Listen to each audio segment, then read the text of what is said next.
I'm Liz, and by some twist of fate, I'm married to the most amazing guy I've ever met, Alex.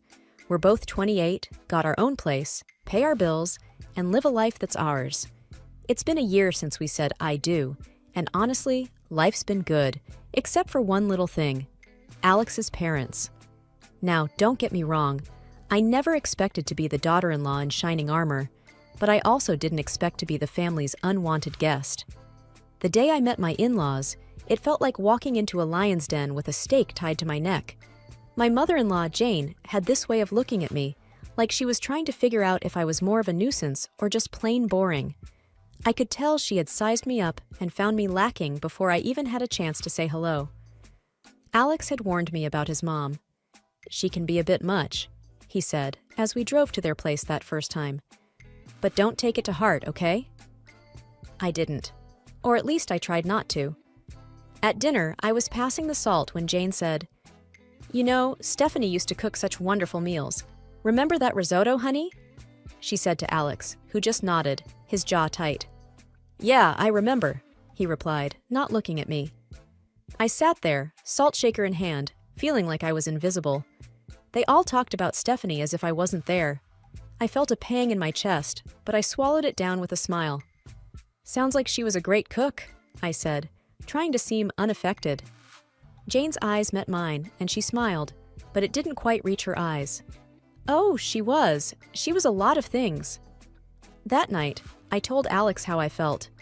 It's like she's measuring me against some ghost. Alex hugged me close. "You're the one I chose, Liz. That's all that matters." I wanted to believe him, but as I'd learn, Jane had a long game in mind, and I was the pawn she was eager to sacrifice. I just didn't know it yet. Living with an allergy isn't just inconvenient, it's like having a shadow that's constantly whispering danger in your ear. Since I was a kid, peanuts have been my arch nemesis. It started with a spoonful of peanut paste and a trip to the emergency room that left my parents with a crystal clear message. Keep her away from peanuts and a whole host of other foods if you want her to grow up. It's not just peanuts, though. Soy, peas, cherries, almonds, tomatoes, apricots, bananas, and even potatoes, they're all off limits. It's a list that makes waiters raise an eyebrow and friends hesitate to invite me over for dinner. It's also a list that my mother-in-law, Jane, knows by heart, yet she somehow manages to question every single time we're over for dinner. "Are you sure you can't even have a little bit of this pie? It's got almond extract," she'd ask, with a tone that hovered between concern and disbelief. I would smile politely, though I'd rather not, and say, "Yeah, I'm sure. Thanks, though." It was the same dance every time. I remember once, at a family gathering, I was navigating the buffet, a mental checklist running through my head. Alex was by my side, plate in hand, trying to help me find something safe to eat. That's when Jane swooped in, her voice sickly sweet. "Liz, you must try this casserole. I made sure it was Liz-friendly," she announced, but the glint in her eye didn't match her nurturing words. Alex paused, his fork mid-air. "Mom, you used cream of mushroom soup in this, right?" he asked, knowing full well that many brands included soy, a big no-no for me. Jane's smile faltered for a second. "Oh, I think so. It should be fine." But it wasn't fine, and we both knew it. We made our excuses, me leaving the casserole untouched. But the incident stuck with me. It was a small victory in what felt like an ongoing battle, a battle where Jane held all the cards because she controlled the kitchen. I've learned to navigate this world with careful steps. Eating out is a strategic operation. Alex and I were at our favorite Italian place, a rare find that understood the gravity of food allergies. I'd recited my usual spiel to the waiter, who nodded understandingly. Alex watched me with those soft eyes of his, the ones that said he'd do anything to make my life easier. "You okay?" he asked, after the waiter left. "Yeah, I'm fine. I just hate making a fuss," I replied, folding my napkin on my lap. "You're not making a fuss. You're making sure you don't, die," he said, half joking, half serious. I laughed, a short, grateful sound. Well, when you put it that way. After dinner, as we walked under the clear night sky, I felt light, happy. That's when my phone buzzed with a text from Jane. Her words were like a cloud over the moon, darkening the moment. Be careful, Liz. Not everyone takes your condition seriously. Wouldn't want anything to happen to you. I read the text to Alex, who wrapped an arm around me, pulling me close. She's just trying to get to you, he said. But as much as I wanted to shrug it off, I couldn't shake the feeling that Jane's message was more than just a jab. It was a warning, a reminder that my allergy made me vulnerable, not just to food, but to people like her, who saw it as a weakness to be exploited. The rest of the walk home, I couldn't help but think about all the close calls, all the accidental exposures, and how easily something could go wrong. It wasn't just the peanuts, or the soy, or the peas. It was the realization that my allergy was more than a personal battle. It was a chink in my armor that someone like Jane could see as an opportunity. And that thought was scarier than any allergic reaction I'd ever had. Dinners at Jane's house were always a production, like a play where everyone knew their parts except me. I was the wild card, the one who could unintentionally cause a scene with a single bite. Alex tried to make it better, but there's only so much you can do when you're playing in someone else's home court. One particular evening, the tension was as thick as the gravy on the table. Jane was bustling around, placing dish after dish on the table. I sat there, my own plate empty, waiting to figure out what I could eat without a trip to the hospital. Alex, darling, pass the green beans to Liz. They're just divine, Jane said, her voice dripping with a sweetness that didn't reach her eyes. I eyed the beans, but something seemed off. What's in them? I asked. Oh, just a touch of almond slivers for crunch, she said, waving a hand dismissively. I put my hand up, stopping Alex's reach. I can't eat those, remember? Almonds are a no-go for me. Jane feigned surprise, a hand to her chest. Oh dear, I must have forgotten. Silly me. Alex's chair scraped back as he stood up. Mom, this is serious. Liz could end up in the hospital. His voice was firm, edged with a frustration that made Jane's eyes narrow just a little. I just wanted to make something nice, she said. It's not my fault Liz has all these allergies. The room fell into an uncomfortable silence.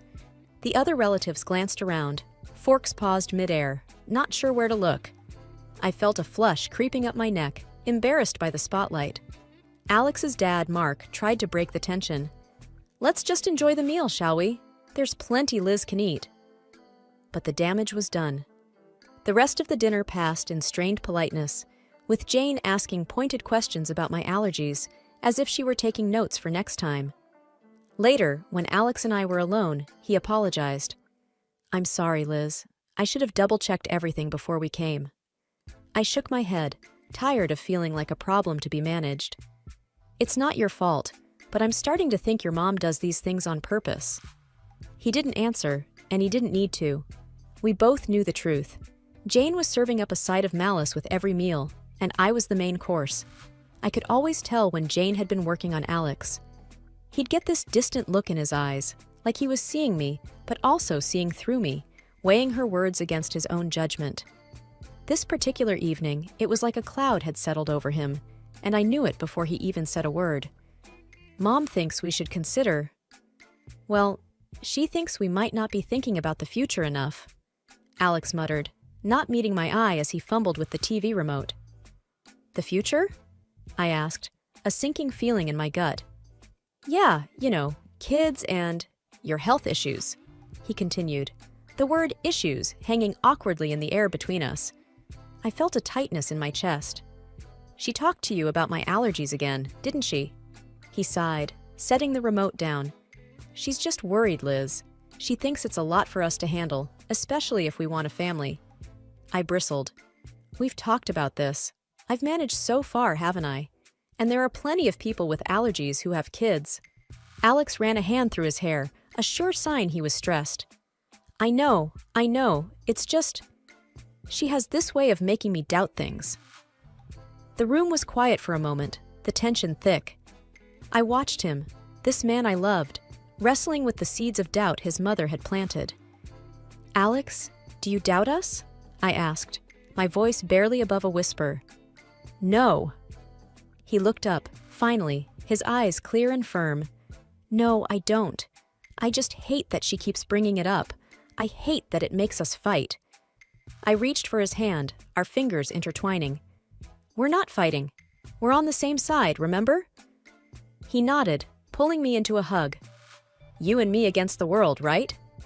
"Right," I said, but as I held him, I couldn't shake the feeling that Jane's words were like weeds, threatening to grow wild and choke the life out of the beautiful thing we had.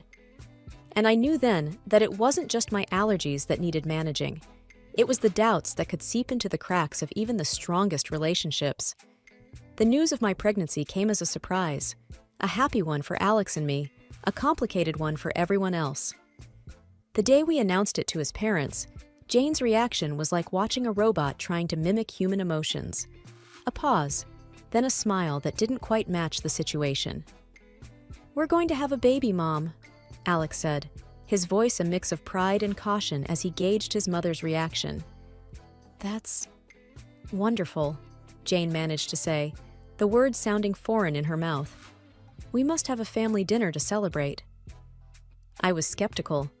Celebrations at Jane's were never just celebrations, but I saw the hopeful look in Alex's eyes and agreed.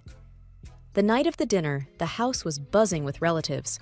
Jane was the perfect hostess, floating from guest to guest with a grace that felt almost genuine. When she reached us, her smile was practiced. "Congratulations, Liz," she said. "This is such a joyous occasion." "Thank you, Jane," I replied, trying to match her formality. "We're excited." Alex wrapped his arm around my waist, a silent thank you for playing along. As dinner approached, I felt the familiar anxiety. A table full of food was a minefield for me, but tonight, I hoped, would be different. The table was a feast, dishes upon dishes laid out, and I felt every eye on me as I hesitated, my hand hovering over the options. "Go on, dear," Jane urged. "Eat up. You're eating for two now." I smiled weakly, choosing the safest options, vegetables and rice, plain and simple.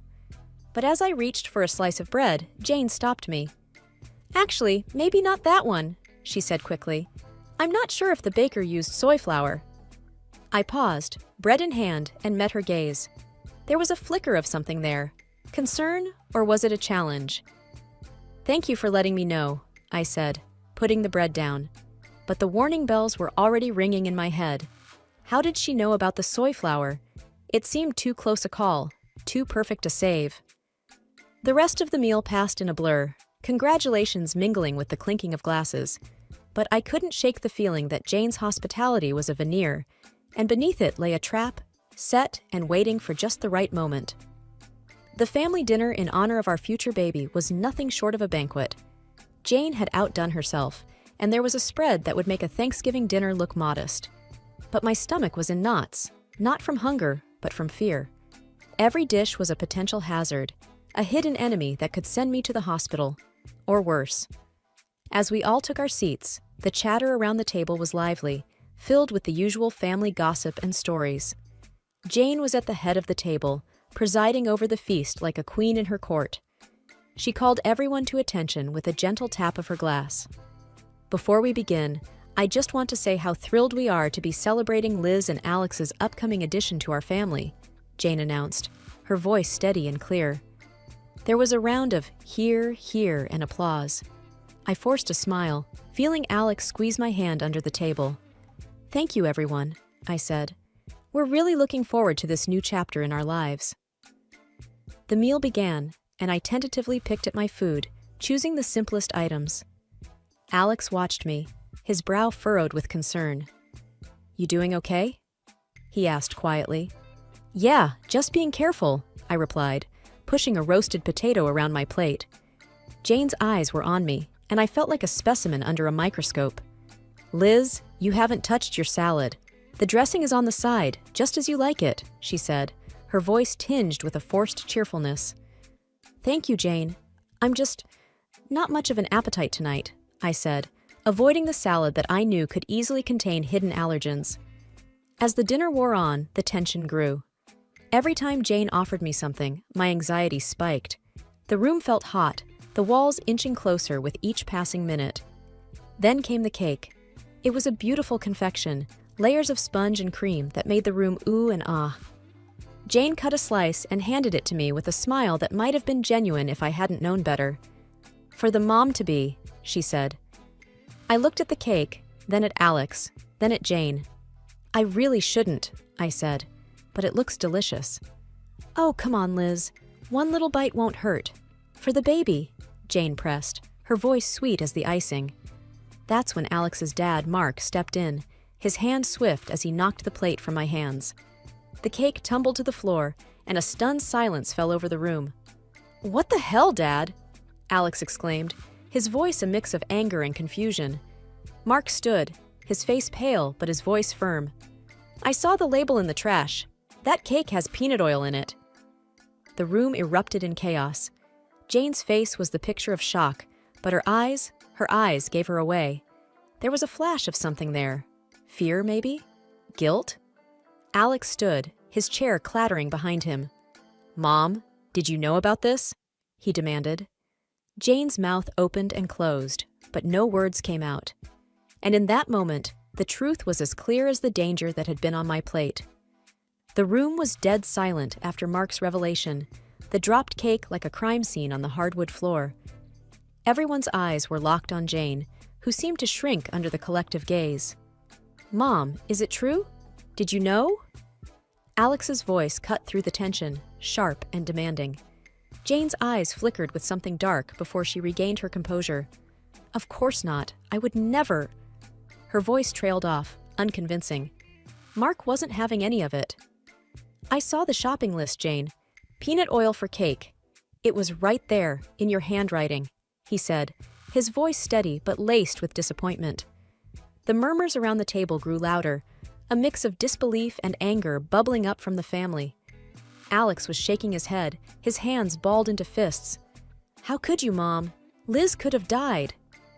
I was frozen in my seat, the gravity of the situation anchoring me down. This wasn't just carelessness or forgetfulness, it was intentional. Jane's mask finally slipped, her face twisted in anger. "I didn't want it to come to this, but she's not right for you, Alex. She's weak, and now she's bringing a child into this world who will be just like her." Alex took a step toward his mother, incredulous. "Weak? Liz is the strongest person I know. And you? How could you be so cruel?" I could feel the eyes on me, waiting for me to break down, to crumble under the weight of Jane's words. But I didn't.